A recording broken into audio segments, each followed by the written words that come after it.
Noel Gallagher is such an underrated guitar player, but for many of us, he's a huge inspiration. And what we're about to see here is an absolute masterclass in how to craft a solo, from how to use the pentatonic, how to shift around the neck, and how to play simply, but with melody. So we'll be looking at Don't Look Back in Anger, and the original track has got so much great guitar playing, loads of great fills all the way through, but here we're just going to zone in on the main solo, and I'm taking this live from Nebworth in 1996. Now, as we watch through, just pay attention to how he starts in the middle of the guitar, comes right down low, and then works his way all the way up to the top, but constantly building and building the energy as we go through. It's really great, so let's take a watch.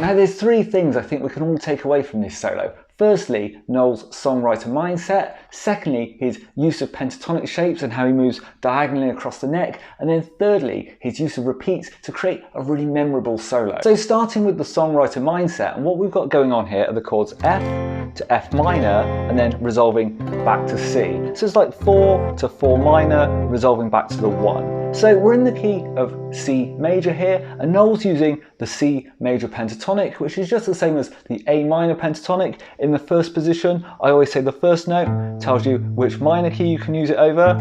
So this is the A minor pentatonic, but then the second note here tells us which major key. In this case, this is a C here at the 8th fret, so that exact same shape. We can use it over C major, and this is Noel's starting point. Now in theory, this position is always going to work great for soloing over C major, but in this case we've got this F minor chord which contains an A flat, and this kind of contradicts against the A natural that occurs in the C major pentatonic, so we might need to find something different to do. Now, Paul David's made a video with this exact same chord change in it, F to F minor, and got a load of YouTube guitar players to solo over it, and pretty much without exception, they all used their intricate theory knowledge to find a way to target the A flat as soon as that F minor chord came in, maybe, you know, doing all that kind of stuff. But Noel just doesn't think like that. He's thinking much more like a singer and much more going where the melody just naturally leads him.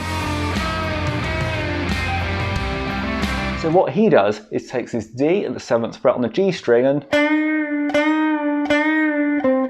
plays a series of bends, and you can hear over the F minor that bend really works nicely, but you wouldn't automatically think there's an F minor chord, I'm going to take a D and bend it up to an E or an E flat, but to him he's just being led by the melody, and it's really a lesson to us all to allow that kind of natural flow of music rather than always just going to the absolute theory approach and saying, well, there's an F minor, I have to play an A flat.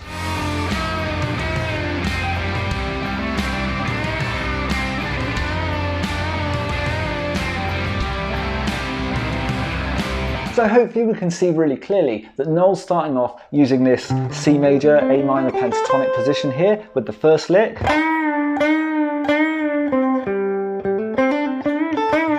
That kind of thing. Then the second time around, he uses a bit of repetition with those same 3 bends. Down to there, but then something interesting happens. He does this and ends up on this root note of C here, down at the 3rd fret on the A string.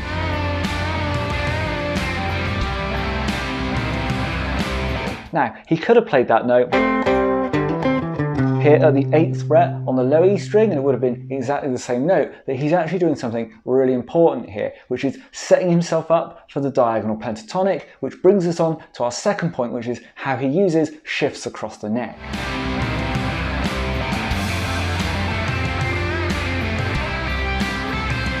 So what he's doing here is shifting in order to get into this pentatonic shape.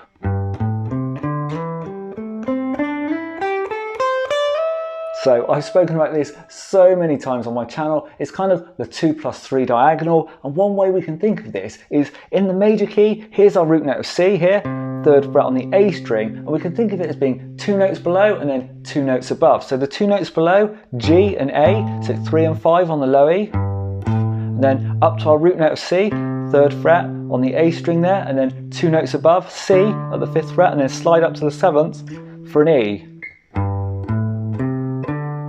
Like so, so 5 notes in total, the complete C major pentatonic.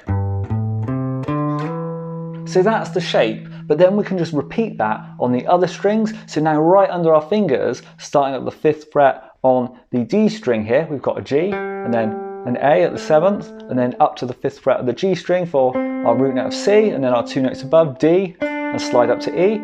So that exact same pattern, we can now play on the D and G strings, and then coming up to the B string, we start at the 8th for the G, 10th for the A, so that's our 2 notes below, then our root note of C there at the 8th on the high E, and then 2 above, D, and slide up to E. So exactly the same again, join all that together, and we get a really powerful pentatonic shape which really takes us right across the neck.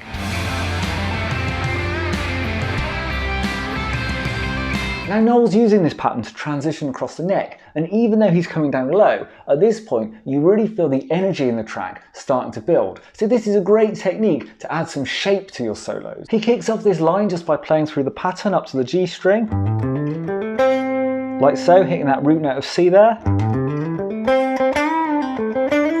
and then mixes it up with a bend,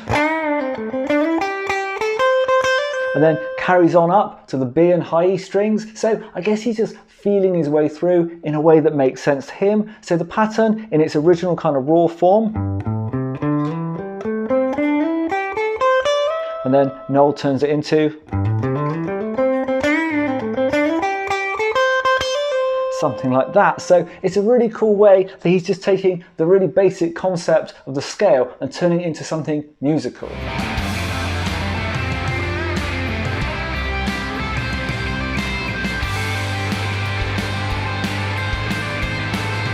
Then let's talk about Noel's use of repeats. And we already talked about at the beginning how he took these 3 bends and repeated them twice round, which really makes you feel like you understand the purpose of the solo and it connects in the listener's ear. But now we're reaching the crescendo of the solo, and he's going into this type of thing.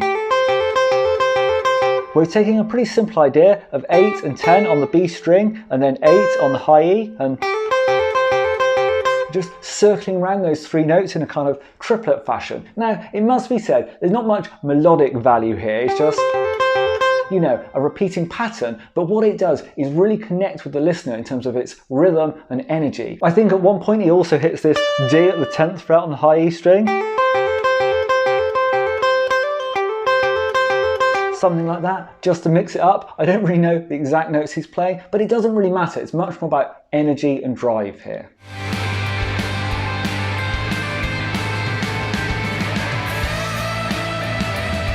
And then he closes out the solo and really peaks the energy with even more repeats using these unison bends.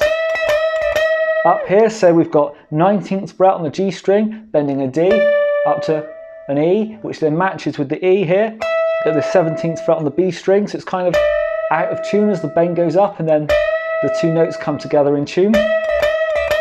Now, once again, really then starts to add to the energy of the track, and you can really feel it's coming to its crescendo, to its end here, so a really great way to end. Now, it's also worth thinking about this bend.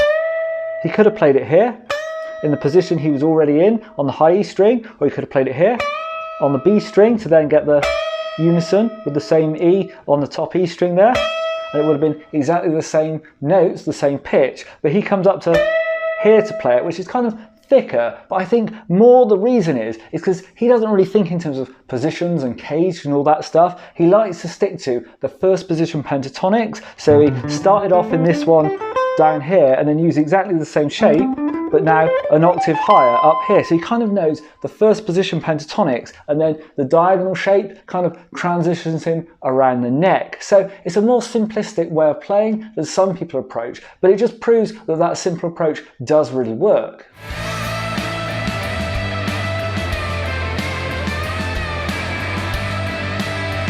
Another thing I'll just point out, because I often get criticised for which fingers I do or rather don't use, in particular lack of using the smallest finger, but you'll see here he's just really just using these first two fingers and getting other licks in there as well with those two. Perfectly valid to do it in this way. You'll also see Gary Moore and people like that doing this, so there's not really a need to stick to set fingers for set frets, particularly once you get up here and it's all a bit crammed in together.